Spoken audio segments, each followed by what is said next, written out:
تم کچھ اور لوگ ایسے بھی پاؤ گے جو یہ چاہتے ہیں کہ تم سے بھی امن میں رہیں اور اپنی قوم سے بھی امن میں رہیں،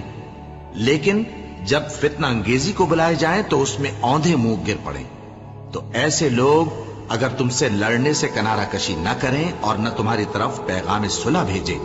اور نہ اپنے ہاتھوں کو روکیں تو ان کو پکڑ لو اور جہاں پاؤ قتل کر دو، اور انہی لوگوں کے مقابلے میں ہم نے تمہیں کھلی چھوٹ دے دی ہے۔ اور کسی مومن کو شایع نہیں کہ دوسرے مومن کو مار ڈالے مگر غلطی سے ایسا کر بیٹھے، اور جو غلطی سے بھی مومن کو مار ڈالے تو وہ ایک مسلمان غلام آزاد کر دے اور مقتول کے وارثوں کو خون بہا بھی دے، مگر یہ کہ وہ معاف کر دیں۔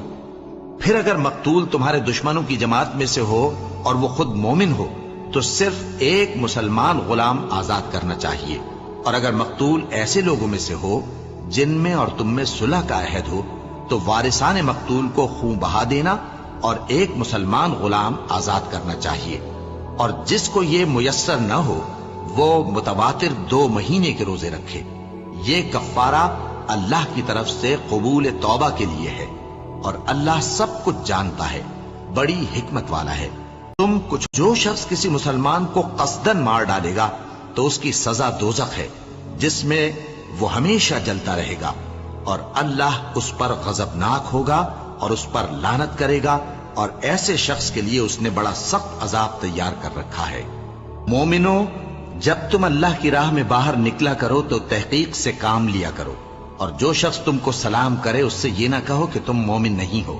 کہ اس سے تمہاری غرض یہ ہو کہ دنیا کی زندگی کا فائدہ حاصل کرو۔ سو اللہ کے پاس بہت سی غنیمتیں ہیں، تم بھی تو پہلے ایسے ہی تھے، پھر اللہ نے تم پر احسان کیا، چنانچہ آئندہ تحقیق کر لیا کرو۔ مسلمانوں، نجات نہ تو تمہاری آرزوؤں پر ہے اور نہ اہل کتاب کی آرزوؤں پر۔ جو شخص برائی کرے گا اسے اسی طرح کا بدلہ دیا جائے گا، اور وہ اللہ کے سوا نہ کسی کو حمایتی پائے گا اور نہ مددگار۔ اور جو نیک کام کرے گا، مرد ہو یا عورت، جبکہ وہ صاحب ایمان بھی ہو، تو ایسے لوگ بہشت میں داخل ہوں گے، اور ان کی تل برابر بھی حق تلفی نہ کی جائے گی۔ اور اس شخص سے اچھا کس کا دین ہو سکتا ہے جس نے اللہ کے آگے سر جھکا دیا اور وہ نیکوکار بھی ہے، اور ابراہیم کے دین کا پیرو ہے جو یکسو یعنی ایک اللہ کے ہو رہے تھے، اور اللہ نے ابراہیم کو اپنا دوست بنایا تھا، اور آسمان اور زمین میں جو کچھ ہے سب اللہ ہی کا ہے، اور اللہ ہر چیز کا احاطہ کیے ہوئے ہے۔ اے پیغمبر، لوگ تم سے یتیم عورتوں کے بارے میں فتویٰ طلب کرتے ہیں، کہہ دو کہ اللہ تم کو ان کے ساتھ نکاح کرنے کے معاملے میں اجازت دیتا ہے، اور جو حکم اس کتاب میں پہلے دیا گیا ہے وہ ان یتیم عورتوں کے بارے میں ہے جن کو تم ان کا حق تو دیتے نہیں اور خواہش رکھتے ہو کہ ان کے ساتھ نکاح کر لو، اور نیز بیچارے بے کس بچوں کے بارے میں، اور یہ بھی حکم دیتا ہے کہ یتیموں کے بارے میں انصاف پر قائم رہو، اور جو بھلائی تم کرو گے تو بے شک اللہ اس کو جانتا ہے۔